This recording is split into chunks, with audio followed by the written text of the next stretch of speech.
Por gentileza, abram as suas Bíblias no Salmo de número 100. Salmo de número 100. Esse é um salmo que diz no seu título, que é um salmo, um hino de ingresso ao templo. Um salmo de ações de graças. Salmo de número 100. Qual é a página? 542, é isso? 542. Vamos fazer essa leitura em uníssono, por gentileza, assentados mesmo como estamos. Leiamos. Celebrai com júbilo ao Senhor todas as terras, servi ao Senhor com alegria, apresentai-vos diante dele com cântico, sabei que o Senhor é Deus, foi ele quem nos fez e dele somos o seu povo e rebanho do seu pastoreio. Entrai por suas portas com ações de graças, e nos seus átrios com hinos de louvor. Rendei-lhe graças e bendizei-lhe o nome, porque o Senhor é bom, a sua misericórdia dura para sempre, e de geração em geração a sua fidelidade.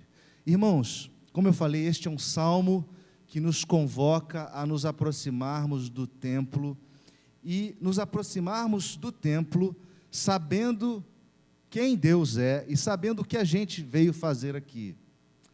Ocorre que não é diferente na vida de cada um o fato de que nós temos experimentado dia a dia uma enorme variação dos nossos sentimentos.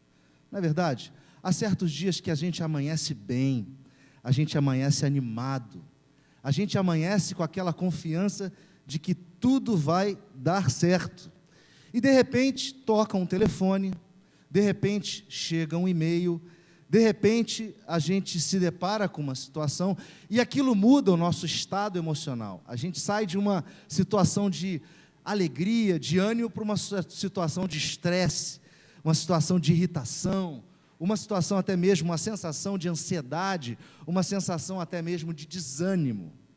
Mas às vezes o nosso dia começa mal, a gente começa o dia sentindo mal, se sentindo desesperançado, desanimado, achando que a gente não vai conseguir chegar no final do dia bem, e de repente a gente encontra alguém, e esse alguém nos traz leveza, esse alguém nos remete a um sentimento de paz, ou até mesmo traz para nossas mentes um sentimento ou um pensamento de esperança, e de repente em poucos minutos a gente sai do desânimo para o ânimo, a gente sai da ansiedade para a tranquilidade. O fato é que a gente vivencia diariamente, como uma montanha-russa de sentimentos, uma oscilação de sensações.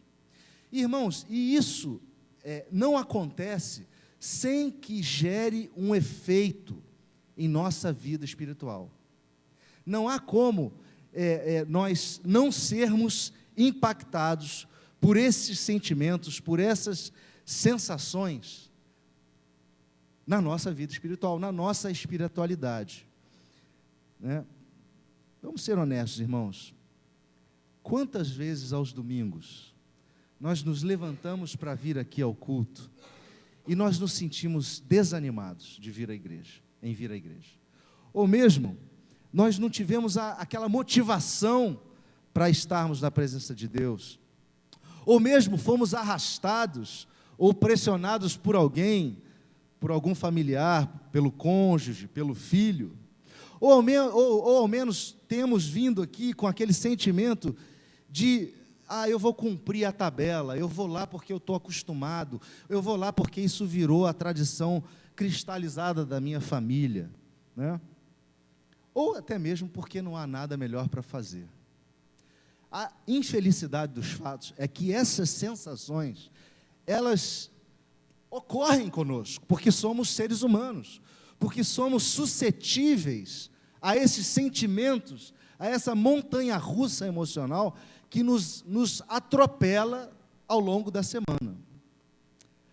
Mas, se nós pararmos para pensar, muitas vezes, assim, eu vou ao culto hoje que eu vou fazer lá?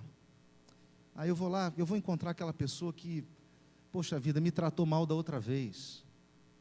Eu vou lá, mas eu não estou, eu estou me sentindo tão para baixo, e meus pastores não me ligaram essa semana, eu não vou lá porque eu não estou sendo considerado pelas minhas irmãs que convivem comigo na reunião de oração, elas não têm me ligado mais. Se nós pararmos para fazer essa pergunta em voz alta, será que hoje eu vou à igreja? Eu arriscaria dizer, irmãos, que o nosso ego, ou até mesmo o próprio inimigo das nossas almas, vai nos responder com essas perguntas que eu acabei de comentar. Por que eu estou falando isso? Porque este salmo nos remete à correta atitude, ou às reais motivações que nos fazem estar aqui. As reais motivações que nos tiram de casa e nos trazem para cá. Deus, irmãos, está interessado na nossa atitude de culto, na nossa atitude de adoração. Ele quer que a nossa experiência de adoração seja uma experiência que seja profunda e seja transformadora. Deus quer ver a igreja dele, o corpo dele, saudável, revigorado, forte. Ele quer ver as famílias que compõem o corpo dele saudáveis, famílias que entendem o poder do Evangelho, que saiam de casa para adorar, sabendo quem Deus é. O apóstolo Paulo, quando escreveu aos Romanos, lá, os cristãos de Roma, ele diz que, ele faz um pedido àqueles cristãos. Ele diz: eu rogo-vos, meus irmãos, pelas misericórdias de Deus, que apresenteis os vossos corpos por sacrifício vivo, santo e agradável a Deus, que é o vosso culto racional. E não vos conformeis com este século, mas transformai-vos pela renovação da vossa mente. É isso que este salmo vem nos incitar a fazer no convite à adoração, no convite a prestarmos culto ao Deus dos céus. Esse salmo, como a gente disse no início, é um salmo de ações de graça, era um salmo que convocava o povo a se aproximar do templo para adorá-lo, e adorá-lo de forma feliz, sabendo que Deus é um Deus que traz a felicidade, e essa felicidade transforma os nossos corações em corações felizes, ou seja, a felicidade do coração de Deus invade o nosso coração e transforma o nosso coração num coração feliz. Esse salmo é um salmo daquele povo que subia ao templo para adorar em agradecimento por todos os benefícios recebidos das mãos de Javé. Mais propriamente dito, o livramento e a proteção. Nós sabemos que o salmo escrito nessa época, na época do rei Davi, é um salmo que não tem como ser pensado sem entender um contexto de grande luta e perseguição por parte dos opositores ao rei Davi. Davi passava por momentos de grande dificuldade. E quando ele escreve esse salmo, ele escreve o salmo tendo em mente que Deus é o Deus do livramento, Deus é o Deus da proteção. Então, quando os judeus subiam ao templo para adorar este Deus, ele entendia que Deus era o Deus do livramento e da proteção. Eles tinham em mente esse Deus do livramento e da proteção. O salmo começa dizendo: celebrai com júbilo ao Senhor todas as terras. A palavra celebrar, irmãos, é uma palavra que é difícil um pouquinho da gente entender, porque quando a gente pensa em celebrar, nós pensamos em festa. É claro que tem a ver com festa, e até mesmo o original da palavra no hebraico, ruá, significa gritar, bradar, aclamar, tocar trombeta. A ideia original era aquela dos brados e gritos de alegria que o povo dava quando o rei se aproximava para visitar e ter contato pessoal com eles. É a mesma palavra usada no Salmo 66, no iniciozinho, no verso 1, que fala: aclamai a Deus, salmodiai a glória do seu nome, dai glória ao seu louvor. como também usada no Salmo 98, no verso 4 e no verso 6, dizendo: celebrai com júbilo ao Senhor todos os confins da terra. No verso 6 ele diz: com trombetas e ao som de buzinas. Ou seja, a celebração era um barulho santo, era um barulho que representava a alegria daquele povo em experimentar a presença do rei. Então, ao nos aproximarmos do templo, o templo, aqui, neste lugar, Deus quer de nós um coração que celebre a sua presença. E o convite, irmãos, curiosamente e profeticamente, é um convite para todos os povos, todas as terras. Celebrai com júbilo ao Senhor todas as terras. Deus não exclui pessoas. Deus é um Deus de inclusão. A religião judaica foi uma religião que foi e tem sido uma religião que apresenta um Deus que exclui, ele é somente o Deus dos judeus, mas eles não entenderam que Deus, o Deus deles, na verdade os usou para dizer que Ele é o Deus de todas as nações, de todos os povos, de todas as etnias. Então, Ele é o Senhor e Rei de toda a terra, Ele é o Senhor e Rei de todos os povos, e isso todos haverão um dia de reconhecer, nós sabemos disso. Paulo, escrevendo aos Filipenses, diz que toda a língua se dobrará, todo joelho se dobrará, e toda a língua confessará que Jesus Cristo é o Senhor, para a glória de Deus Pai.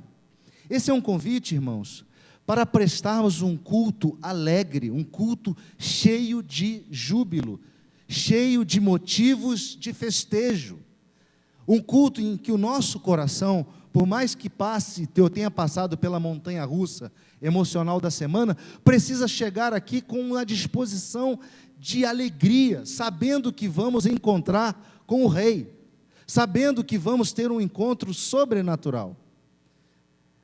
É aquela atitude que o salmista diz, no Salmo 103, o próprio Davi diz: bendize, ó minha alma, ao Senhor, e tudo que há em mim, bendiga o seu santo nome. Bendize, ó minha alma, ao Senhor, e não te esqueças de nenhum só dos seus benefícios. A atitude de chegarmos aqui com um coração cheio de alegria, cheio de gritos de alegria, é chegarmos aqui sabendo que Deus proveu para as nossas vidas, é saber que Deus nos sustentou ao longo da semana, é saber que Deus nos deu graça ao longo de cada momento de dificuldade que a gente passou, é sabermos que, como lemos no momento de contrição, o Deus renovou suas misericórdias a cada manhã dessa semana.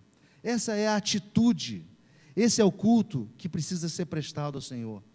Celebrai ao Senhor com júbilo todas as terras, servi ao Senhor com alegria e apresentai-vos diante dele com cântico. Deus requer de nós, queridos, hinos de adoração, hinos de reconhecimento que Ele realmente é o Deus soberano, que Ele realmente cuida de nós, que Ele realmente provê para nós, que Ele é aquele que tem os nossos dias em suas mãos, que Ele é aquele que sabe todo o nosso pensamento, sabe todos os nossos caminhos, sabe exatamente do problema pelo qual estamos passando. É chegarmos aqui na presença de Deus com alegria no coração, porque vamos encontrar com aquele que é o nosso dono. E é isso que o verso 3 diz: sabei que o Senhor é Deus, foi Ele quem nos fez e dele somos o seu povo e rebanho do seu pastoreio. Irmãos, entrar por aquela porta, sabendo que Javé é Deus, faz toda a diferença, porque quem é Javé? Javé é aquele que se revelou a Abrão, é aquele que prometeu a Abrão que Abrão seria bendito e nele todas as famílias da terra seriam abençoadas. Javé é aquele que se apresentou a Moisés e disse: olha, vai lá libertar o povo do cativeiro do faraó, do Egito, porque o Eu Sou está contigo. Diga a eles que o Eu Sou enviou. É saber que este Javé, este Eu Sou, que libertou ao povo de Israel, que se revelou a Moisés do meio de uma sarça ardente, é aquele que é o Deus de toda a terra. É aquele que precisa ser celebrado com alegria. Não um Deus feito por mãos humanas, como naquela época os povos circunvizinhos adoravam deuses estranhos, construíam postes de adoração, ídolos de adoração, chamados postes ídolos, para Astarote, uma deusa da fertilidade, ou mesmo para Baal. E aquelas pessoas se ajoelhavam diante daquelas divindades que não eram absolutamente nada. Queridos, esse salmo vem dizer que Javé é Deus. Quando você olha o verso 3, você vê que Senhor está escrito em letras maiúsculas. Isso é um sinal de que na palavra original, a palavra que aparece aqui é aquele tetragrama que fala aquele nome impronunciável de Deus, que é o famoso tetragrama Yahweh, que a gente chama de Javé. Este Javé, que se revelou a essas pessoas, ele é Deus. Não é um Deus distante, não é um Deus tão transcendente, que a gente não consiga se relacionar, como os gnósticos dizem. Ele é um Deus conosco, Ele é um Emanuel, Ele é um Deus que conhece os nossos caminhos. Ele é um Deus que diz para o povo de Israel: ouve Israel, lá em Deuteronômio 6, 4 a 7, diz assim: ouve Israel, o Senhor, nosso Deus, é o único Senhor. Amarás, pois, o Senhor teu Deus, de todo o teu coração, de toda a tua alma e toda a tua força. Essas palavras que hoje te ordeno estarão no teu coração, tu as inculcarás a teus filhos, e delas falarás assentado em tua casa e andando pelo caminho, e ao deitar-se e ao levantar-se. Um Deus que demanda, queridos, o amor, nosso amor para com Ele. Um Deus que quer o nosso relacionamento. Um Deus que pode ser buscado. Um Deus que pode ser invocado. Como nas palavras do profeta Isaías, capítulo 55, ele diz: buscai ao Senhor enquanto se pode achar, invocai-o enquanto está perto.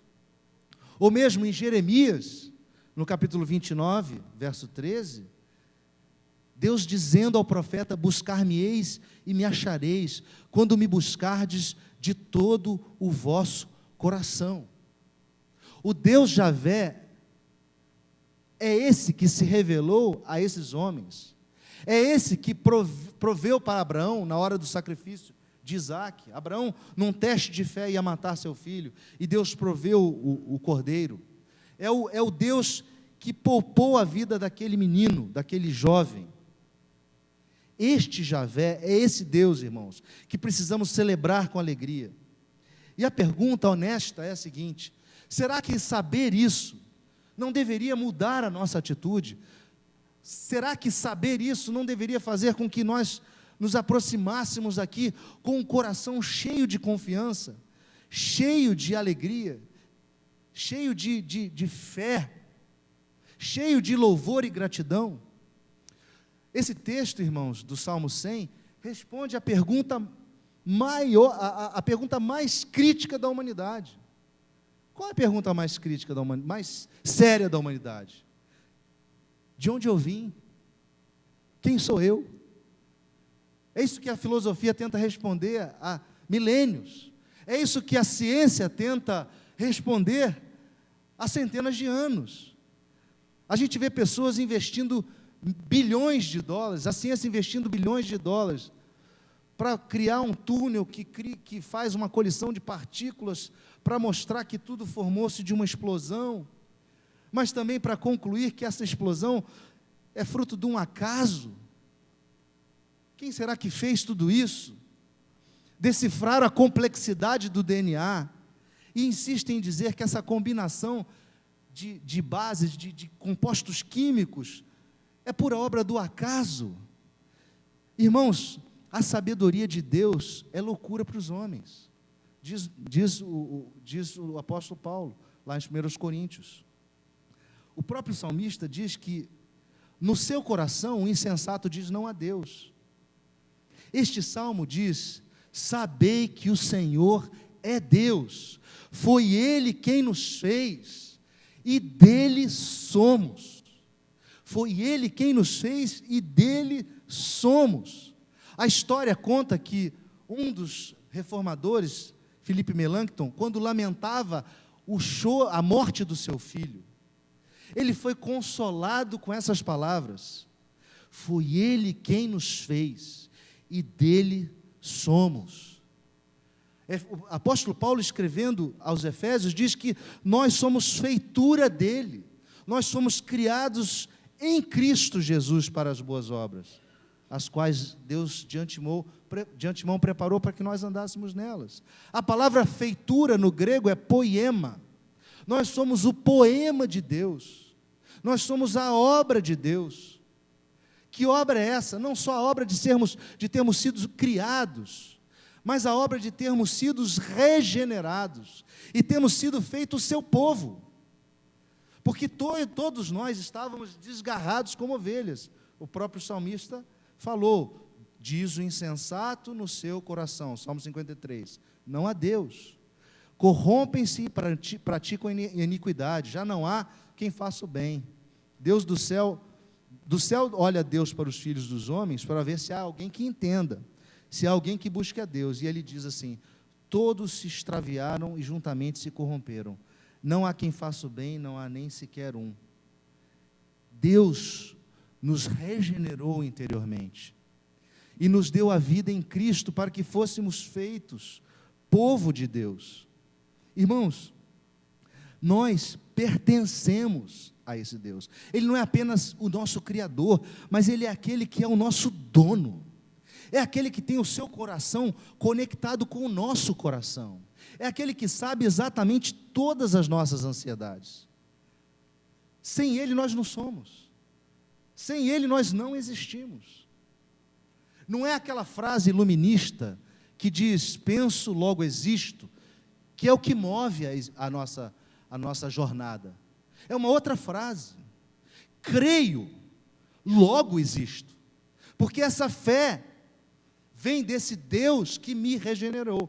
O apóstolo Paulo, discursando em Atos, lá em Atenas, registrado pelo evangelista Lucas em Atos 17, ele olha no panteão grego, aquelas centenas de altares para todos os tipos de deuses, e ele faz um discurso a respeito de um Deus desconhecido, representado num altar vazio, e ele diz: olha, o Deus que fez o mundo e tudo que nele existe, sendo Ele Senhor do céu e da terra, não habita em santuários feitos por mãos humanas, nem é servido por mãos humanas, como se de alguma coisa precisasse, pois Ele mesmo é quem a todos dá a vida, respiração e tudo mais. De um só fez toda a raça humana para habitar sobre a face da terra, havendo fixado os tempos previamente estabelecidos e os limites da sua habitação. Nós somos feitura desse Deus que criou-nos e nos faz mover, existir, respirar, e tudo que somos e tudo que temos vem das mãos desse Deus. Esse Deus é o grande doador de todas essas bênçãos. O texto fala: foi Ele quem nos fez e dele somos. Somos o seu povo, ovelhas do seu pastoreio. Nós não somos apenas feitura, obra de suas mãos, mas somos suas ovelhas. Deus cuida de nós como ovelhas. O supremo bendito pastor das almas cuida de nós como ovelhas. Nós fazemos parte deste rebanho. E lembrem-se, o Senhor não nos deixa faltar nada, porque Ele é o nosso pastor. Salmo 23, 1. Quando Jesus falava aos seus discípulos a respeito da relação de pastor e ovelha, Ele falou de si mesmo: eu sou o bom pastor. O bom pastor dá a vida pelas ovelhas. O mercenário que não é pastor, a quem não pertencem as ovelhas, vê vir o lobo, abandona as ovelhas e foge. Então o lobo as arrebata e dispersa. O mercenário foge porque é mercenário e não tem cuidado com as ovelhas. Ele diz: eu sou o bom pastor, conheço as minhas ovelhas e elas me conhecem a mim, assim como o Pai me conhece a mim.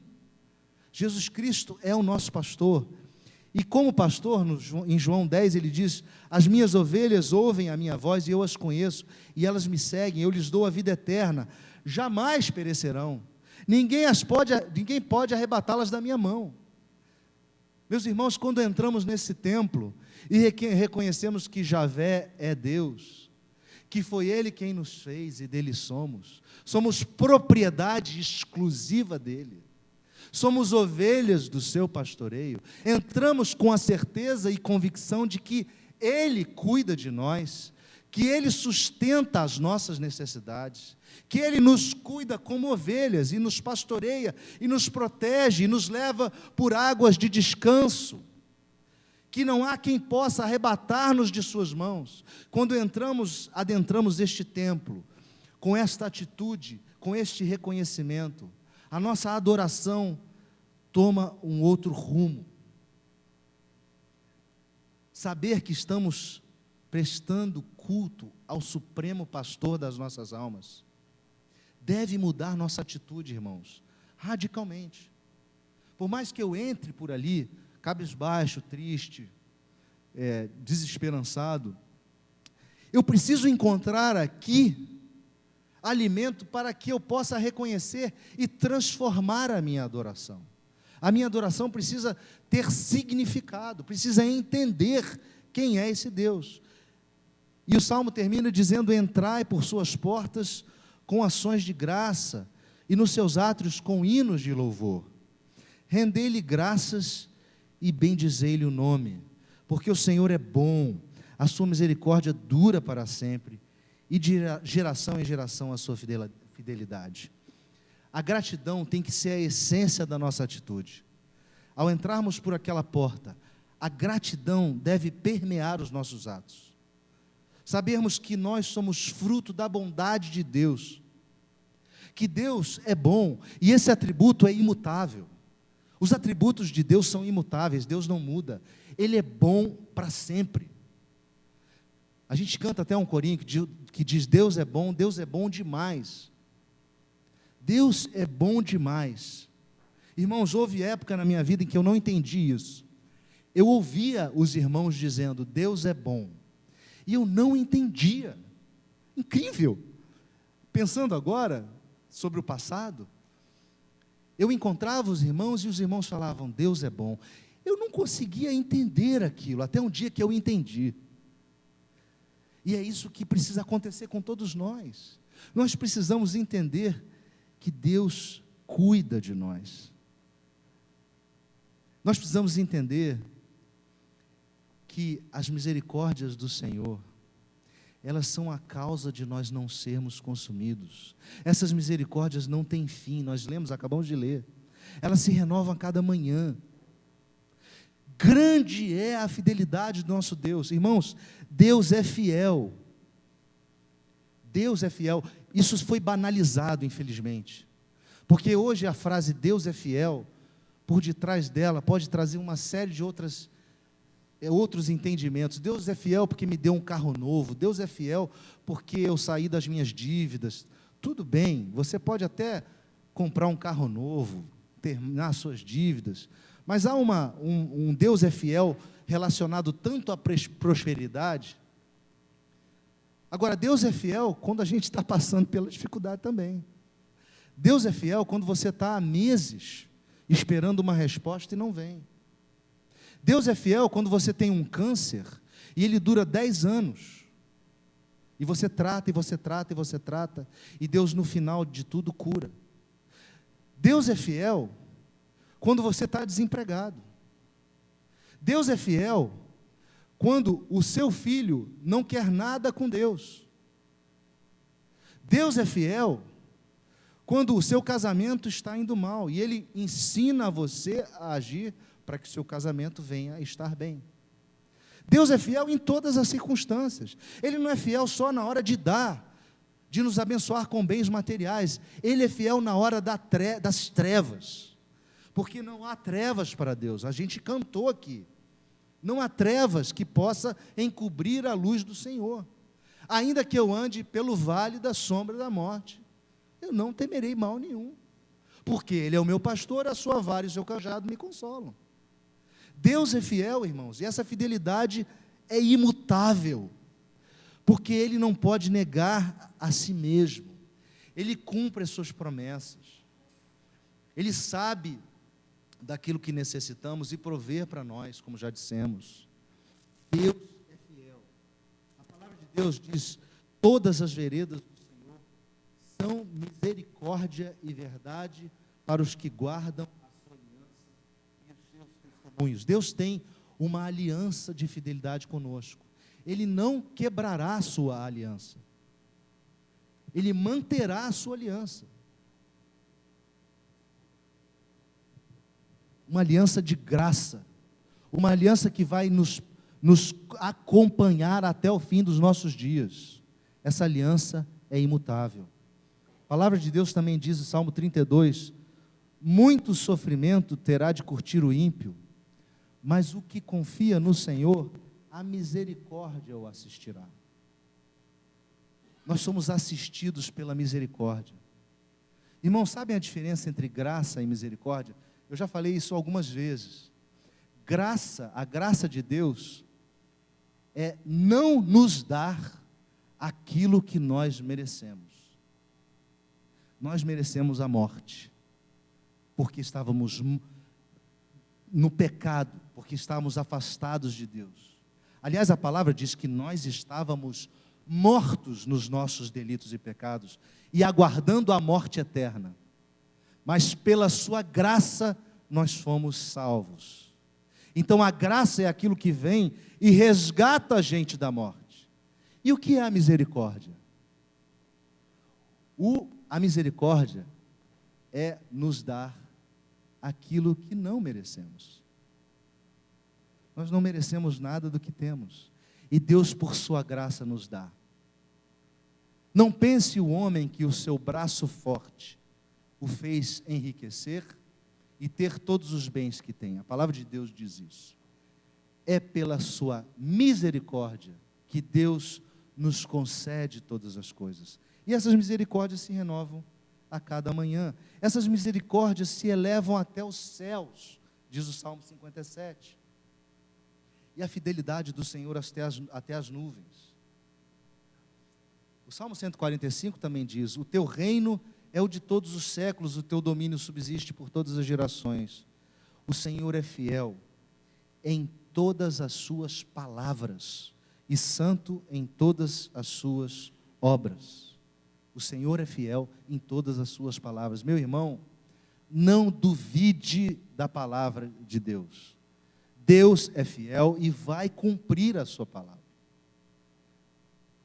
Quando Ele diz que Ele é o nosso pastor e nada nos faltará, Ele vai cumprir a sua palavra. Portanto, quando nós adentramos o templo e nos lembramos que Deus é o nosso pastor, o nosso coração tem que ser invadido por essa confiança de que Ele é fiel e vai cumprir a sua palavra. Paulo, escrevendo a Timóteo, diz assim: olha, se somos infiéis, Ele, Deus, permanece fiel, porque de maneira alguma Ele pode negar-se a si mesmo. A fidelidade é um atributo de Deus. Ele permanece fiel. Então, quando entramos com ações de graça aqui, reconhecendo que tudo vem das mãos de Deus, que por causa disso nós cantamos a Ele, nós entoamos hinos, cânticos espirituais, nós nos lembramos que Deus é bom, que Ele tem cuidado de nós, porque a sua misericórdia dura para sempre, e ela tem se renovado de geração em geração, e também a sua fidelidade. Irmãos, tudo isso que o Salmo 100 nos diz, tem que mudar a nossa atitude de culto, seja aqui, seja fora daqui, porque um outro aspecto da vida é que o culto não é somente aqui. Nós prestamos culto como corpo de Cristo aqui, mas nós também prestamos culto ao Senhor fora daqui, com as nossas atitudes, com aquilo que a gente fala do Senhor, com aquilo que a gente professa do Senhor, seja na nossa casa, no nosso trabalho, seja dando um bom exemplo, seja sendo coerente com a palavra de Deus, nós prestamos culto fora daqui também.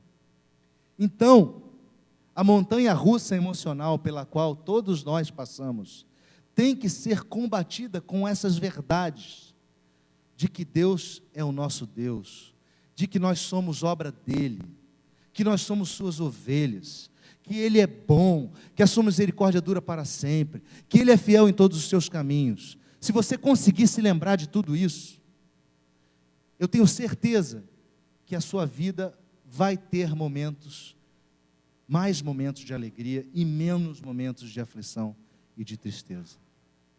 Que a gente possa crescer nesse sentido, irmãos, espiritualmente, sabendo que Deus requer de nós uma adoração que seja feliz, uma adoração que entenda quem Ele é, uma adoração que esteja sintonizada com Ele, saiba o que Ele fez, e portanto, o adore por tudo isso, que Ele possa mudar a sua e a minha atitude, quando entrarmos aqui, para que Ele receba toda a glória, todo o louvor, e toda a adoração que deve vir do nosso coração, que deve vir da nossa mente, e assim, cumprirmos e prestarmos um culto agradável a Deus, um culto transformado, um culto provido ou proveniente de vidas mudadas, de novas criações, de novas criaturas, porque todos nós que fomos lavados pelo sangue do Cordeiro,